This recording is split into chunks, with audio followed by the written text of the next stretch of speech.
Smith Wigglesworth in England used to say he never used to like to do the first session after lunch, any time, because the English people were too full of roast beef and unbelief. So here we are. Always make this one a more interactory kind of session. But just talking a little bit about the advancing kingdom.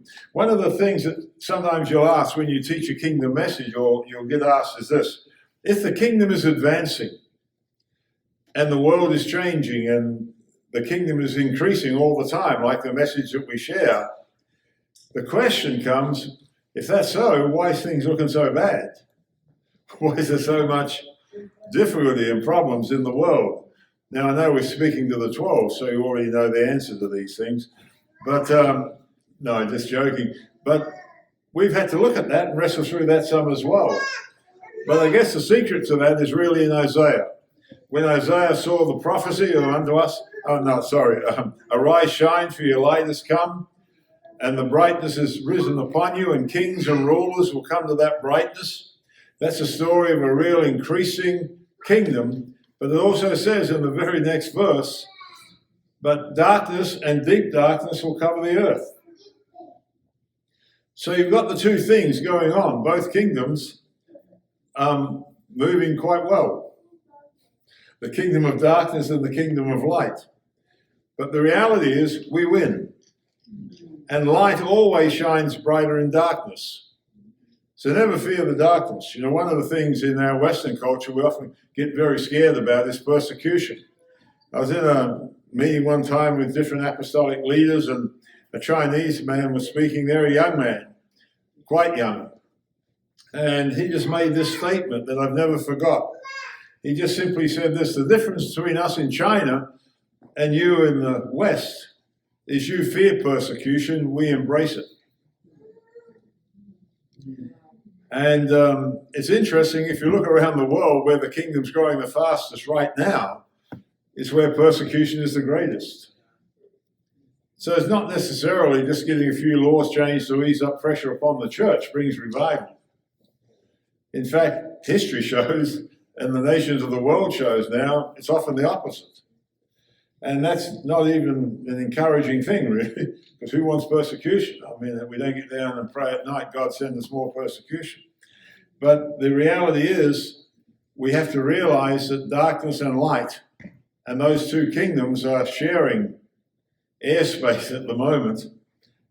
But there is an advancing kingdom, that our kingdom that's growing faster than any other kingdom on the earth. And that's the exciting thing. Statistically, every other way, globally, Christianity is growing faster than anything else on the earth.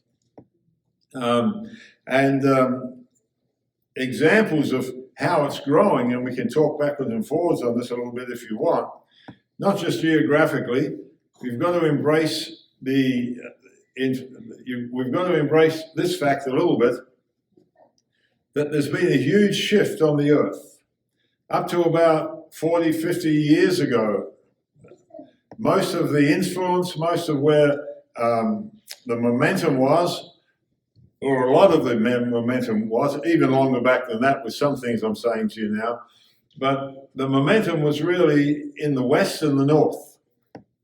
The momentum in Christianity now is in the South and the East. And so if you want to look at where the kingdom's growing the fastest, you've got to look south and east. It's growing very fast in parts of Africa, very fast, and then in Asia, of course. Probably Afghanistan is the fastest growing church in the world right now, the underground church. Not Afghanistan. What did I say? In Iran. Yes, Iran. Sorry, Iran. Yeah, Afghanistan. After lunch, I'm full of roast beef and unbelief. No, in Iran. Incredible what's going on in some of these nations. Things are growing very quickly, rapidly, and across the face of the earth. In Africa, in sub-Saharan Africa, and then up into the Sahara and then into the east from there, it is huge what's happening. You've got to understand that one thing that's happened on the globe, and mission organizations understand this better than the church so often, That's why I love being around those people. But really, globally, the shifts are immense. And when you look statistically at what really is going on in the earth, there is an incredible momentum and increase in a lot of areas of the world, but not just in church planting, but in true, real kingdom advancement. Politics are changing, economies are changing. Wealth creation is shifting and changing. There's a tremendous move in the marketplace. I'll give you just a little illustration in education. I can only really share some of this just from our own ministry in Church of the Nations that we live with, but in 1992, we planted our first Christian school in South Africa. A few years ago, we went down for the 25-year or 30-year celebration of that, whatever it was, I can't remember, but whatever it was. And they could not just estimate, they knew factually that out of that one plant, which was the first free Christian school in South Africa, there were schools linked to the Catholic Church and the state, the Dutch Reformed Church and that, but in free evangelical charismatic kind of church, it was a free church, a free first school. We could trace out of there between 5,000 and 6,000 schools that have multiplied out of that one across Africa. Now, when you think of that, of raising up generations, it is immense. But now we realize so many of those schools have become Christian schools and not kingdom schools. One huge difference when you deal with education is you've got to make sure you're not starting a Christian school or homeschooling or something like that to keep the devil out. If you do, you're defeated before you start. You've got to do it to release the kingdom from and raise up kingdom leaders, because we're not a defensive mechanism, an organization. And so we started another situation with education now. I have reports back in just in the last few days again of some of them meeting together where we're raising up a whole new form of education for kingdom-based schools and that. It's starting in Africa as well, but where we can track very early in a kid's life, destiny in life, and take them on modules and train them through their kingdom destiny on earth and where God's bringing them forth into. So the kingdom's not just advancing in multiple churches, it's growing on the earth in influence in incredible ways. A lot of modern day innovation and is in the hands of believers today. I was driving with a man who I respect, and has a lot to do, especially in home church situations around the world.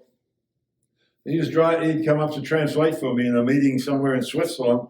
He's driving Marilyn and I back this a few years ago. We drove past a place just outside Zurich. He said, in there is the absolute answer to the automated auto cars and vehicles, to their whole future is held in there. And I said, really? He said, yeah. He said, the wonderful thing about it, he said, I spiritually father three of the main scientists in there, and all of the invention and creation in it is all in the hands of kingdom people. Just waiting for the day it can be fully released. Of course, you've got things to get over. Governments, labour things, lobbyists, all kinds of things. People that don't want certain things out of the way because that's where all the money's from and everything. So it's a huge thing to see the kingdom advance in certain areas. We're in the process at the moment of seeing a kingdom bank established with a whole new currency system to release and to help release the entrepreneurship of young kingdom entrepreneurs around the world and things. I could tell you on and on things that we're just involved in small and some bigger ways. But to see the miracle that's going on with us at the bank at the moment is just unbelievable. The people that are being attracted, the finances that are coming. We've gone through some situations with the Bank of England. I can't say all too much, but it will be established. It will not be a brick and mortar bank. It will be established out of England. And nearly all the pieces are basically in place now.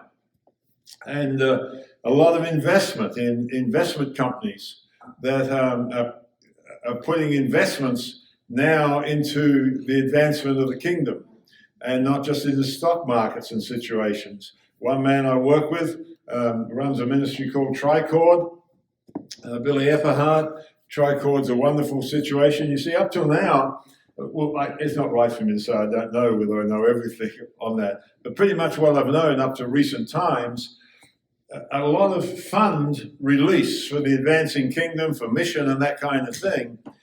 People have either had to donate to it or give to it, and it's sometimes hard to get the continuation of funding and that kind of thing.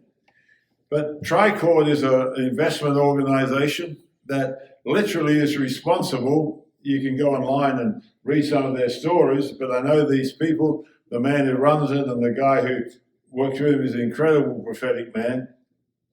But they put thousands upon thousands upon thousands of money into microloans into Africa for the startup of entrepreneurship. They build kingdom principles into the very foundation of every company. And you can invest and have your money doing that and still yourself get a return of up to 8% on your money, which is not bad in many nations at this stage.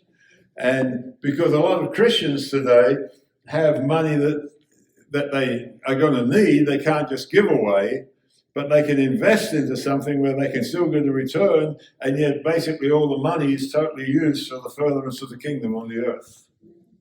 And so, there's such creative ways on the earth now where God's giving people in the marketplace and in the financial areas, the supernatural power to create wealth. And so we've got to be aware. One thing I've had to learn in my own life, and Billy's helped me understand this a few years ago, is to understand the difference between devotional money and transactional money, and how those two monies operate differently, especially in the advancing of the kingdom. And I haven't got time to go and even begin to teach or share. I'm just giving you a few clues on how the kingdom's advancing. See, church basically runs on devotional money, first fruits, tithes, offerings, that kind of thing, where the marketplace, the world, operates on transactional money. And it operates and goes through different means to be able to operate. In a church, you're a little bit short of money, you can take an offering. You can't do that with your business. A business, you're running short of money, you've either got to get more income, you've got to get more investment, or you've got to do something to bring money in, or you've got to cut down on expenses. Where in devotional money organizations like the church and that, they can build on those basic things that come from the people. They get a bit short, they can preach a message on it, take an offering and try to get it in. But in business you can't. So one of the things where there's a lot of talk and going on at the moment, where do those two things meet in the kingdom? And how do they operate? How do companies begin to get set up in different ways that can also release funding but also develop kingdom life? When you sometimes talk to church leaders and they talk about the kingdom in the marketplace, they say, yeah, we want more kingdom business. But really in their heart, what they're really saying is we want more kingdom business so they can bring more money into the church. That is not really the foundation you're going to really establish kingdom business. It will bring more money in, but kingdom business are going to generate finances and bring alteration to culture and society and that kind of thing. Not all the money is going to come back through a local church. And we have to broaden our thinking and understanding in all kinds of ways. In fact, biblically, people who give with the gift of giving most likely won't bring their money into your local church. They may bring a tithe, they may bring an offering, but they don't necessarily trust the local church enough to bring it in. Also, they want accountability for their money. People with plenty of money. That's why in the old days, they would buy YWAM a ship or something. Or, you know what I mean? Or, literally, these things happen. Or buy OM something, or buy something going on in Africa with, Doctors Without Borders or something, and buy them a plane. Why? Not because they want to control it, but they want accountability, because they're not just using devotional money, their first fruits, tithes, and offerings, they're using transactional money. That is to do with their future of their companies and things. And so the kingdom's advancing in all kinds of exciting ways around the world. I often say to our leaders, churches may go up and down, but the kingdom knows nothing but increase. So never measure an advancing kingdom by what's happening in your local church. because that's not a measuring stick for the kingdom.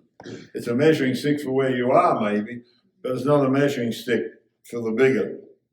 So I hear a lot of things. I sit on round tables with other apostolic leaders, and I'm just very excited about what's going on. One of the things we do, we weren't the founders of it, we have a lot of the responsibility for it now, but it's a whole thing called Farming God's Way. And Farming God's Way has brought such an incredible release of harvest into rural areas of Africa, because that whole thing is built on the way. We run training schools on it. We have a young man that's not so young anymore, but set aside for it. He's gone to nations of the world with it. But we can train even in the time of drought in Africa for there to be a prosperous harvest, because God's outlined in the scripture the way we should plant seed and water it and take care of it and all that kind of thing. And so in the kingdom, we've got tremendous answers for nations.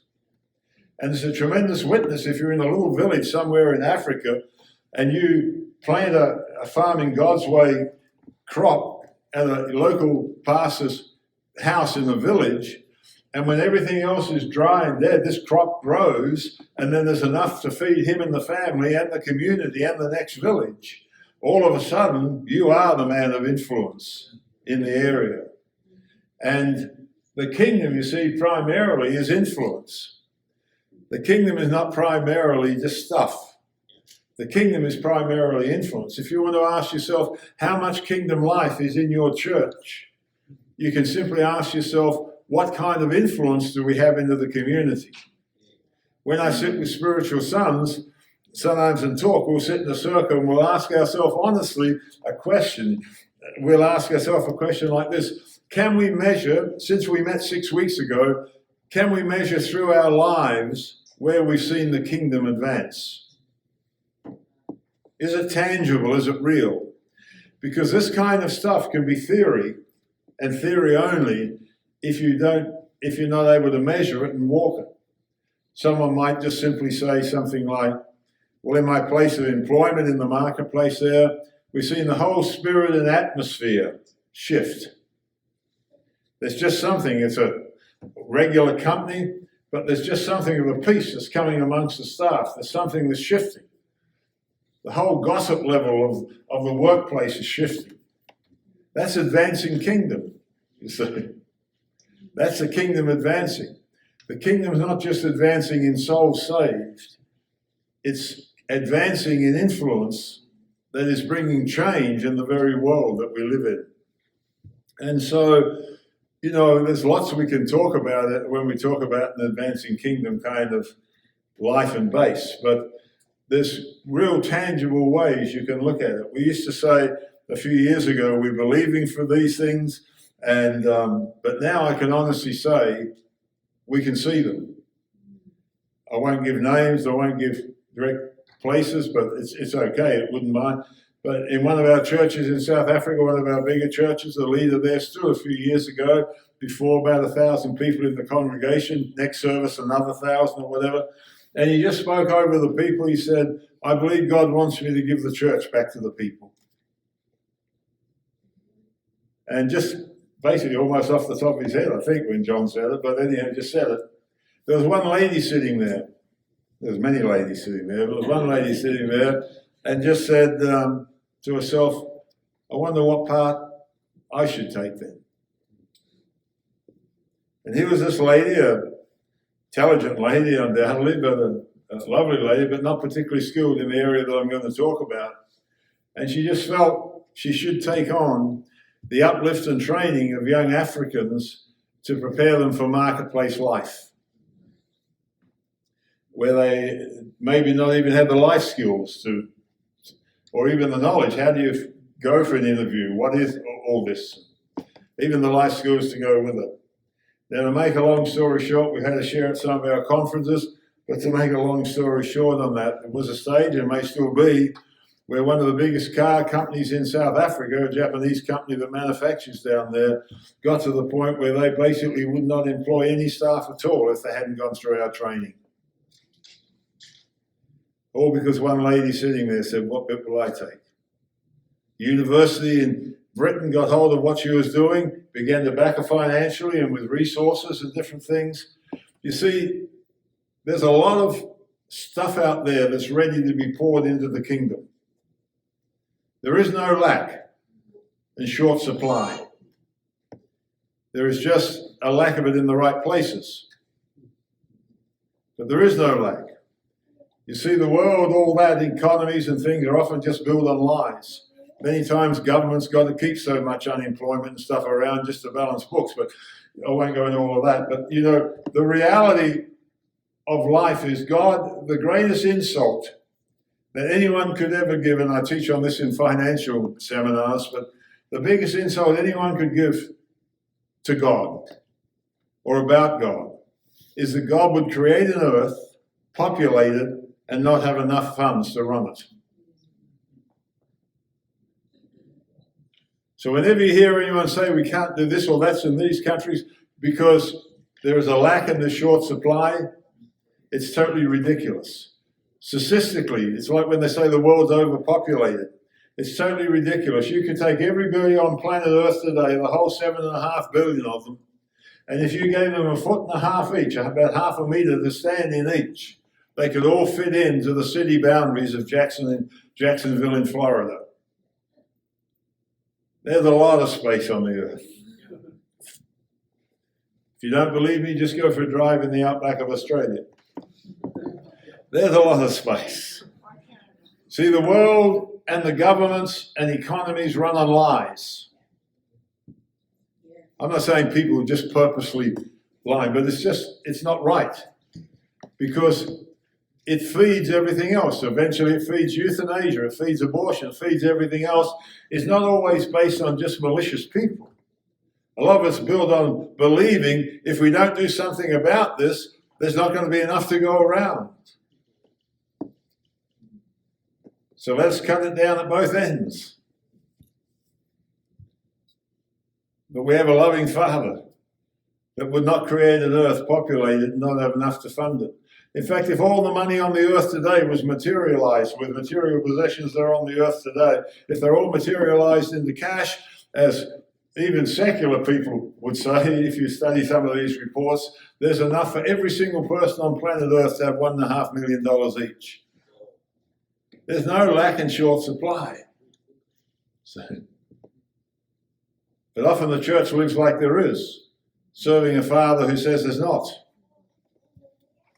And somewhere in the kingdom advancement, that's why the marketplace is so important. I spiritually father a man who's also a very close friend. Marilyn and I walk with him as a couple very closely.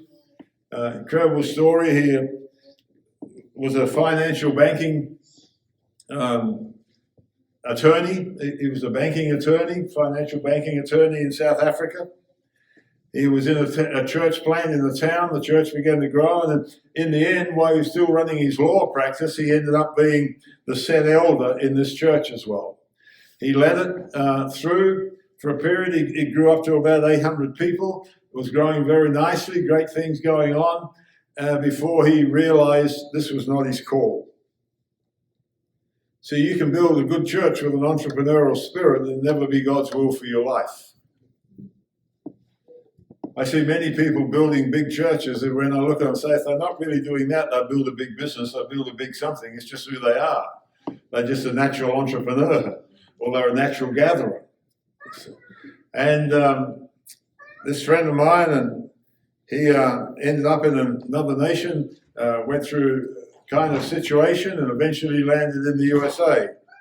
Supernaturally, they received their green cards to be able to live there, got drawn out of the lottery, and the green card lottery, and they were allowed to live there. And someone had said to them, you're not going to find your real reason for it until you meet a guy called Tony Fitzgerald. Now, that was a very kind thing someone said, because we were not, it was many years ago, and there's many other people that they could have met, I'm sure, and helped them much better than me. But someone had said that. They contacted us and came down and spent a weekend with Marilyn and I, and we began to build this fellowship. And then he wanted to really submit himself as a spiritual son. So he picked up his whole financial investment business from New Jersey to move it down onto out to Annapolis on the outskirts of DC, so they could be closer down to where Marilyn and I lived, so we could walk out the father-son relationship in a more realistic way. See, to walk these things, you've got to work them out. Amen? And now he started his financial investment business and he's a man now who is starting the bank and all the things that are going with it. There was a great illustration of a man that had the gift, the skill to build a very great church, but it wasn't his destiny. And now doing what he's doing in the financial world that may open up to transform even the monetary systems of the way some nations operate. Some years ago, he would have felt and almost been under pressure to feel, wow, you're really backsliding. You're leading a church, and now you're doing something else, rather than being an advancement.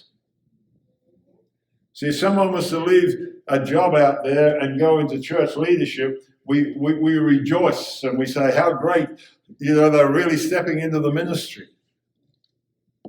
But if someone who's leading a church and those not called and they step into a medical career, do we say the same thing? Praise God, they're advancing in the kingdom. How do you know when you've crossed over from being in the gospel of the church or the gospel of the kingdom? Do you raise money in your church for someone to go through and study to be a kingdom attorney in the same way as you would for someone who's called to go to Bible school?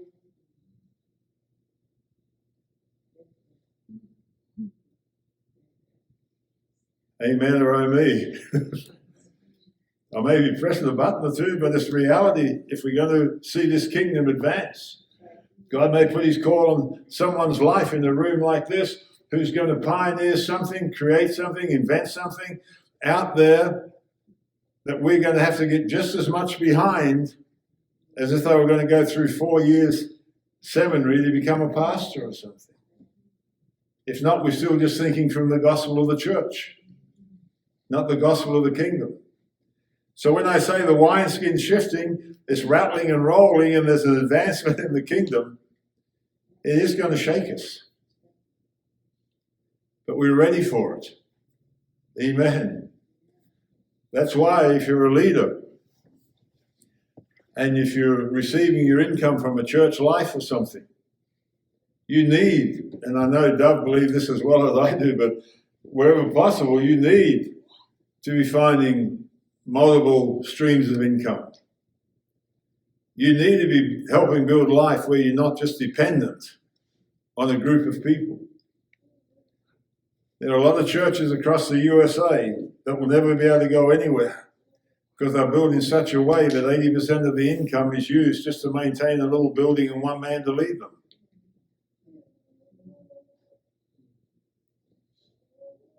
It's all being shaken now.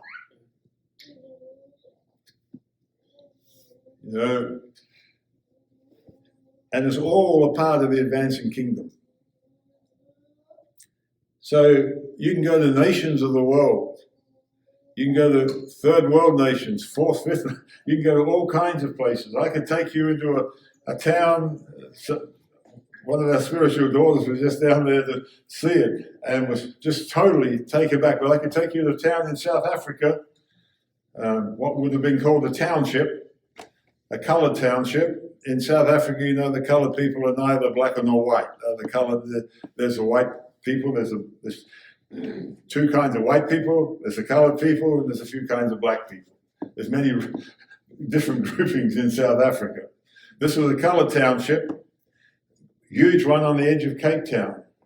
A man there is a spiritual son, not to me, but to a man who walks his sonship out with me. So he's like a grandson to me. This man, the coloured man himself, got an incredible sharp mind.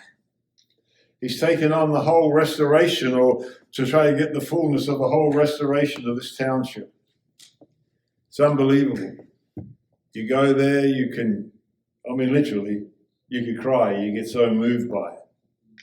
One side of the street is a little church building where they have a small church. He was a pastor there first, and we went into there. There's a little kitchen at the back, and there it's been put out to resourced out other ways now. But when we were there just 2 or 3 years ago, not long ago, they were distributing out of that one kitchen, not a freezer, nothing. One little refrigerator, but no freezer, getting the food in fresh every day and distributing it over 500,000, yes, 500,000, 500,000 meals into schools a year. Then opposite, they took over a building that was linked with the government and turning it into a kingdom centre, starting businesses. They went onto the streets and they said to a drug addict just laying around on the streets, because those townships in those areas are built for crime. The reason they're built for crime is because there's no industry, there's no life, there's no business in there. The only jobs are, say, in the city, like in Cape Town, and life goes into the city and comes home at night, but there's nothing in the city. All the wealth stops in where the wealth is anyhow. So there's nothing to regenerate wealth in these townships. So this man took on the whole challenge of it. It's unbelievable now. We own, I think, over 60 or 70% of all the towers for cell phones and everything in the whole area. In fact, most people in the city can only go online through us. There's starting government officials have come from all over just to look and say this is the best illustration of the restoration of the community that we can see anywhere that we've even had a look at. You're going through some of the businesses around this area, they take you in slowly because then they take you up to the top floor. And when you walk in the top floor is the most advanced AI, artificial intelligence call center, one of the most advanced in the world. You walk into this place, it's unbelievable. They've now got that in a modular form.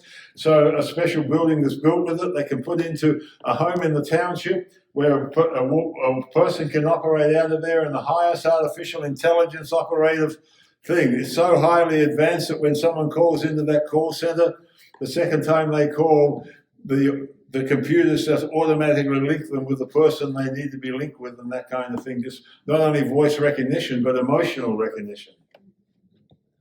And it's in a township. I could tell you stories of an advancing kingdom. Here's the good news. We're not the tail, we're the head. Amen? But for too long we've been the tail. See, a few years ago, that couldn't have happened in Christian circles.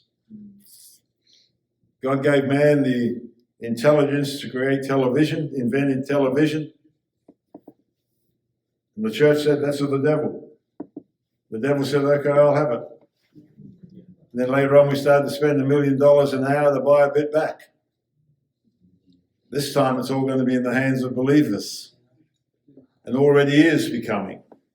Because we're no longer this religious tail being wagged by the world. We're the head, and governments and rulers are coming to the brightness of our rising. That's why we've got to get our economies right. That's why we've got to get church finances right. That's why we've got to get biblical economics right. Because people are coming to the rising and saying, teach us. If you was to say what is one of the most amazing, incredible verses in the whole of the Bible, we all have a different idea what it is. But for me, one of them is this. At least one. My today one, isn't it? Pentecost happens. The kingdom is born afresh on earth. It's an incredible day. Town of only about 3,000 people, Jerusalem in the time, was swelling the weeks before, and around that time up to around 30,000 with pilgrims that had come in from all over the lands for Passover and Pentecost. Most of them now running out of money. It was a very amazing time to launch a kingdom. The area was under Roman occupancy. There was incredible child abuse going on. There were pedophiles in the Roman system, and it was a corrupt place. And in the middle of all this and all these pilgrims and all these tourists and everything being there, God chose it to be the time to launch the new day of the kingdom. And that day when Peter stood, You can imagine after it fell in that upper room, what it must have been like. Some of them probably still had the flames sitting on top of their heads. It was a wild day in the Holy Ghost. See, when you read it in context, it was something else, what was going on. And as he stood that day, the people began to think they're just drunk. Now, I want to suggest something to you today to help you. That which happened that day had been promised a long time ago. Right back in the prophet Joel. It was said about Fitzgerald and the prophets and that, and this was the message. This what I'm sharing with you today, pass on to your next generation. And that message was the day's coming when your sons and your daughters will prophesy and dream dreams and see visions, and old men and the young men, you know the whole story. This incredible supernatural outpouring visitation of a God. And it was something given in such a way, they said, pass it on. And then they would come and say this, if it doesn't happen in your generation, then you pass it on to your sons and daughters. Have them expect it, because there's a day coming. And some centuries went by. And they were passing it on from generation to generation. And then what we call the Acts of the Apostles began to happen. Pentecost happened. And those people that were waiting for it for so long said they're drunk. Because they'd built an expectation of what it should look like, and when it happened, they missed it. Wouldn't it be incredible if in your town you were praying for a revival and it happened and you missed it? Because you had a preconceived idea of what it should look like. That's good. They almost missed it. So Peter stood up and said, no, this is it. This is that which was prophesied by the prophet Joel. This is it. You imagine what happened. 3,000 people got saved, 5,000 a few days later, in between every day, added to their numbers those that were being saved. Most of them broke. Most of them run out of their money. They're pilgrims. The others began, those who lived there, selling their houses so they could get a few more property so they could house a few more people, because they didn't want to go home. This is where it was happening. They would have got messages back to their farm somewhere. Said, sell the farm, we're not coming home. Move into Jerusalem, something's happening here. Then here comes this most miraculous verse for me. It said this, there was not one need among them. What? Unbelievable. Not one need among them. Can you imagine what it's going to be like to the nations of the world when they look at us and say, we're in trouble, our economies are falling, they're going up and down, our politics are in corruption, we cannot handle this, we cannot handle that, and we look at you and there's not one need among you. How come? We can say, well, we live in a different kingdom. And we can introduce you to our king if you like. But his ways are not our ways. They're certainly not yours at the moment.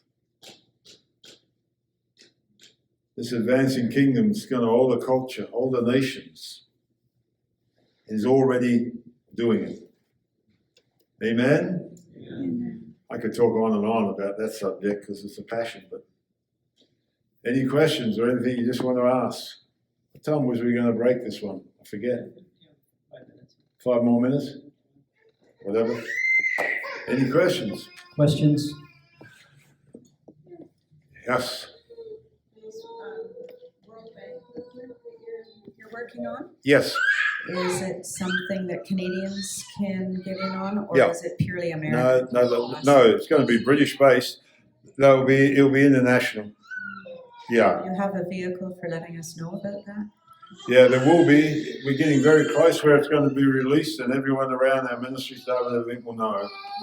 Are you thinking Are you thinking within the year? Are you thinking 5 years? The last thing I heard from, I'm on the board, the last phone link up that we had the other day said that the progress was so rapid at the moment.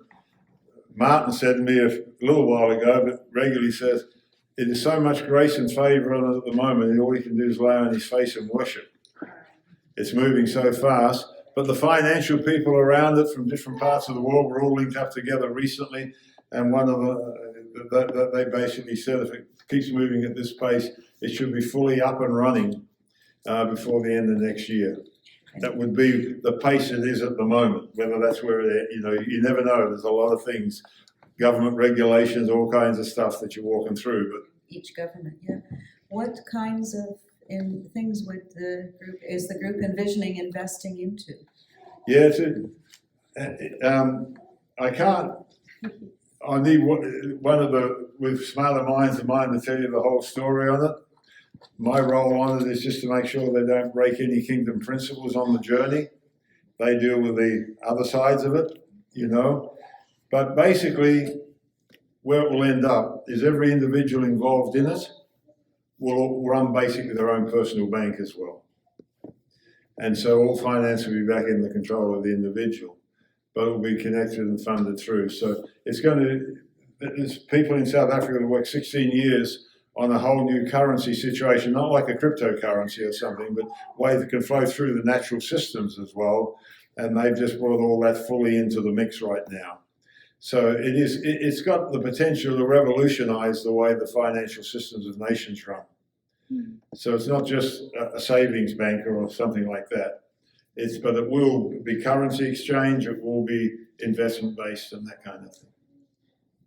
So for those who've got a heart or mind in that kind of way, you'll be able to have contact, and it will be out very soon now. We can forward information or get contact. Yeah. Gotcha. Exciting stuff, really. I sit there sometimes thinking I'm not a bit out of my depth, a long way out of my depth, but because these people live by principles, they will not allow a bank to go on unless their spiritual fathers are involved with them, you see. So, because we walk fathers and sons relationships out at very important levels. Fathers and sons is not just a little mystical thing, it's alignment's the way the kingdom operates and opened up doors beyond you could imagine. Anyone else got anything? Questions?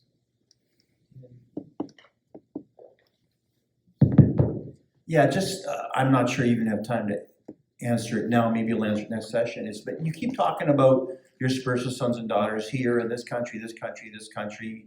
It's like I've got maybe 24 people that I consider true spiritual sons and daughters. Yeah, me too.